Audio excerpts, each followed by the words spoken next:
Gloria a Dios. Y bueno, el día de hoy el título que le dimos a la reflexión fue amor contra reciprocidad. Contra versus. ¿Por qué? Bueno, déjeme ir rápidamente a la palabra de Dios para darle base a lo que le voy a compartir. Dice así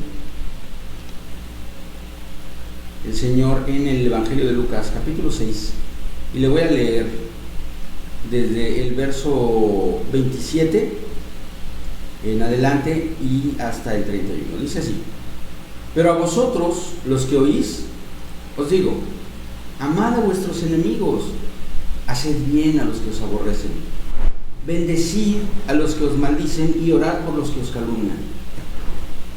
Al que te hiere en una mejilla, preséntale también la otra. Y al que te quite la capa, ni aun la túnica le niegues.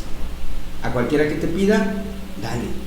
Y al que tome lo que es tuyo, no le pidas que te lo devuelva. Y como queréis que hagan los hombres con vosotros,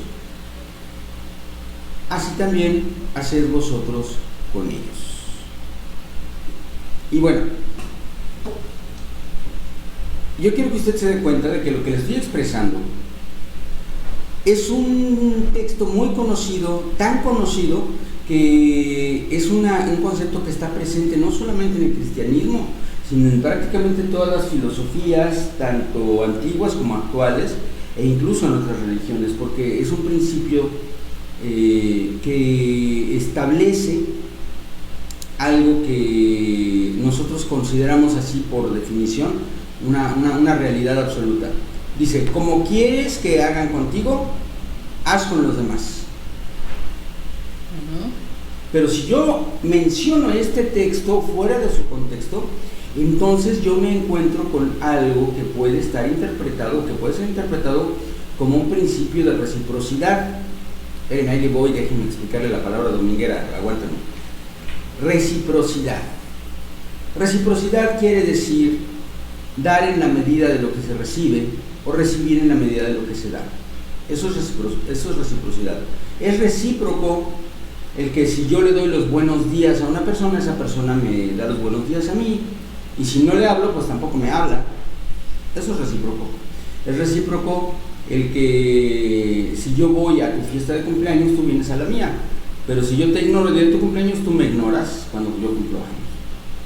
Y esta perspectiva de reciprocidad, si yo tomo fuera de su contexto el texto que está en Lucas 6:31, nos lleva a eso que se denomina, desde el punto de vista de todas las filosofías que hay, este título no lo tiene la Biblia, este título se lo pusieron Reina y Valera, pero fue basado en sus conocimientos de filosofía, la regla de oro. Dice, como queréis que hagan los hombres con vosotros, así también haced vosotros con ellos.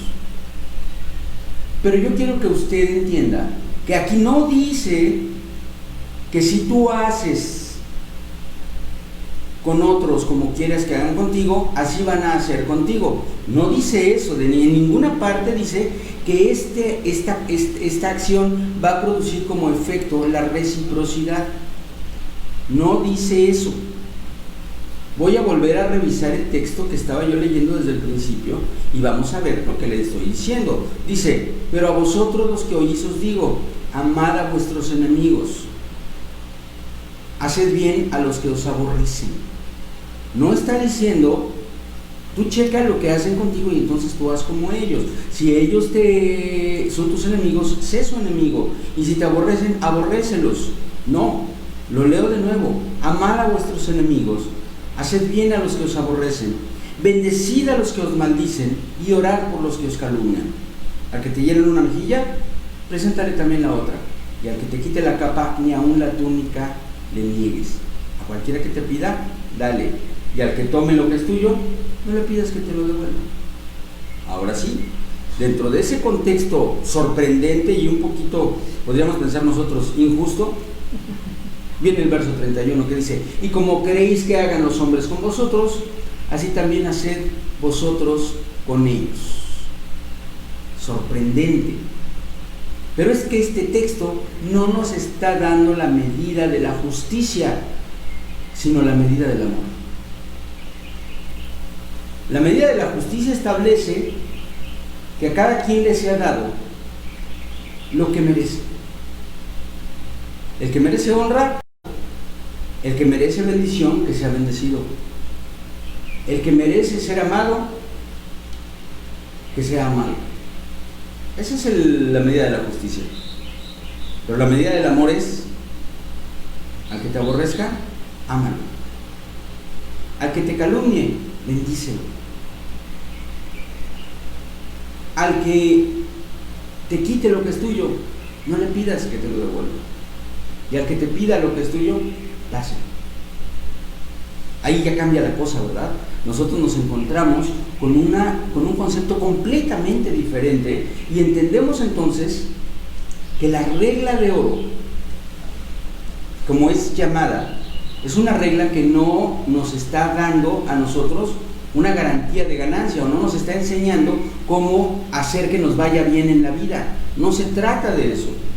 Porque si amáis a los que os aman, dice más adelante el Señor, ¿qué mérito tenéis? También los pecadores aman a los que los aman. Y esto es verdad. Y si hacéis bien a los que os hacen bien, ¿qué mérito tenéis? Porque también los pecadores hacen lo mismo. Y si prestáis a aquellos de quienes esperáis recibir, ¿qué mérito tenéis? Amad pues a vuestros enemigos y haced bien. Y prestad no esperando de ello nada. Y entonces viene la palabra que revela el propósito. Dice: y será vuestro galardón grande, y seréis hijos del Altísimo, porque Él, fíjese bien lo que les voy a leer ahorita, aquí es donde está el centro de todo esto, porque Él es benigno para con los ingratos y malos. Y usted va a decir: ay, es que los malos, sí, Dios les tiene misericordia. Y yo le voy a decir una cosa: el primer ingrato y malo que yo reconozco en este texto soy yo. Y en esto mostró su amor Dios para conmigo, en que siendo aún pecador, Dios murió por mí. Cristo murió por mí. Cristo murió por mis pecados en la cruz del Calvario.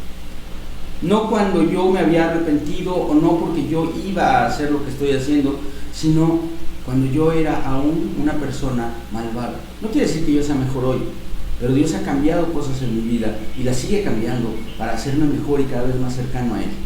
Esto, amados, es un principio en el cual está fundamentada no solamente la misericordia y no solamente el amor, sino incluso la prosperidad de nuestra vida y de nuestra alma, que no tiene nada que ver con que nos vaya muy bien económicamente o con que estemos llenos de amigos. Con lo que tiene que ver es con que las cosas que emprendemos no salgan bien. Y no quiere decir que los demás, las personas, los que nos rodean, consideren que nos está yendo bien. Pero a mí me sorprende el apóstol Pablo. Yo quiero que usted se imagine esta situación. Dos hombres en el cepo. ¿Sabe lo que es el cepo? El cepo es un instrumento de tortura prolongada que se utilizaba, no sé si todavía exista, supongo que en Oriente todavía hay. Se utilizaba en las cárceles y que hacía que la persona que estaba en el cepo no pudiera relajarse nunca por la posición en la que quedaban sus manos, sus pies y a veces también su cabeza, sujetos a una tabla con agujeros y cadenas que le impedían moverse. La persona permanecía en el cepo durante días y ahí le aventaban comida y agua para que no muriera de hambre y de sed y el tormento se prolongara, sentados sobre sus propios excrementos, sobre su orina, inmóviles en medio de tremendos dolores. Todo esto lo estaban sufriendo Pablo y Silas.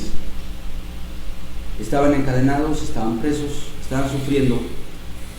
Y Pablo habló de esa situación, que yo quiero que usted se lo imagine, como una breve y momentánea tribulación. Una breve y momentánea tribulación. ¿Por qué razón? Porque la perspectiva del apóstol era hacia la eternidad. La perspectiva del apóstol era hacia una vida que no tenía fin en la presencia de Dios, en la bendición de Dios, en el camino que Dios había trazado para él. Por lo tanto, todo padecimiento que él veía alrededor de sí, lo consideraba algo breve, momentáneo, sin importancia, tranquilo, sencillo. Entonces, yo le digo, ¿qué es lo que el Señor espera de nosotros en relación con nuestra forma de comportarnos con los demás? ¿Reciprocidad?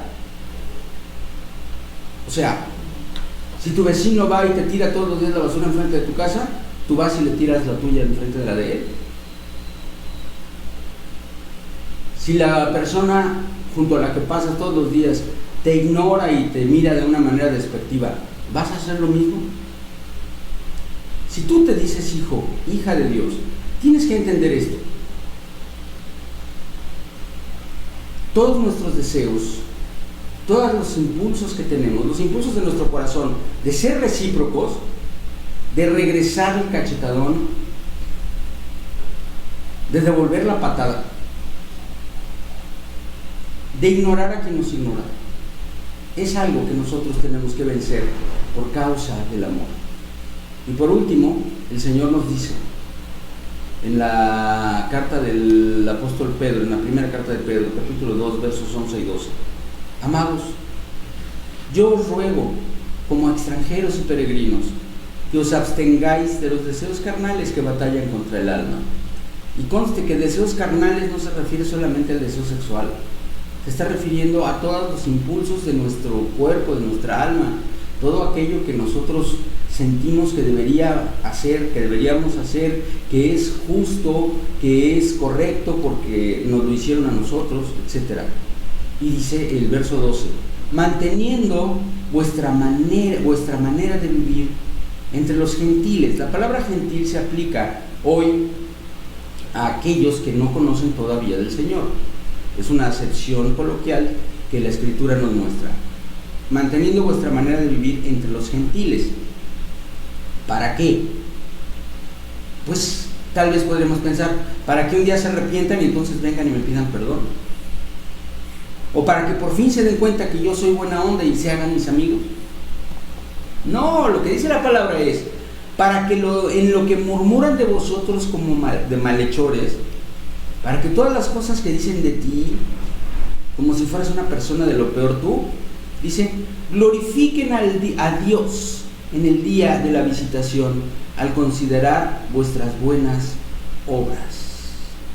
Fíjese la profundidad que tiene esto. Todo el principio de reciprocidad que la regla de oro mal interpretada nos mete en la cabeza, queda rota por esta palabra, porque la palabra dice claramente, primero, que el hacer con nosotros como quisiéramos que hicieran con nosotros no va a hacer que los otros lo hagan. Solamente estamos expresando el amor de Dios. Y en segundo lugar, el propósito de esto es la gloria de Dios, que el nombre de Dios sea glorificado, que al considerar un día cuando el Espíritu Santo visite a esa gente, nuestras buenas obras no digan, ay, es que qué buena era Betina, sino que digan, qué bueno es Dios. Amén. Parece simple, pero hermano, hermana, este es el principio en el cual se basa la iglesia, este es el principio en el cual se basa el evangelismo, este es el principio en el cual se basa la gloria de Dios manifiesta en esta tierra, y que ha hecho que a lo largo de casi 2000 años que van ya de esta dispensación de la gracia, hombres y mujeres reciban a Jesucristo en su corazón. Porque ¿sabe qué? La gente no recibe a Jesucristo en su corazón porque escucha una palabra erudita, sabia e impresionante, ni tampoco porque hay una alabanza tremenda en el templo, ni tampoco porque tenemos unos edificios maravillosos como casas de oración con aire acondicionado, bancas como de cine y pantallas gigantes impresionantes. La gente recibe a Cristo porque entiende el amor de Dios a través del amor de usted y de mí. Nosotros somos el vehículo a través del cual la gente va a conocer a Dios. Y cuando entendamos que aplicar esta regla de oro, ahora sí, entendiendo lo que esto significa, es decir, haciendo con los demás, como quisiéramos que hicieran con nosotros, para que esos otros puedan conocer a Dios, entonces sí, vamos nosotros a ser candidatos a un galardón en el reino de los cielos y vamos a ser llamados, como leímos hace un momento, hijos del Altísimo. Amén. Medite en ello, piénselo y se va a dar cuenta de cuántas oportunidades tuvo, pero las que le falta por tener, y aprovecharlas ahora sí para mostrar el amor de Dios. Piensa.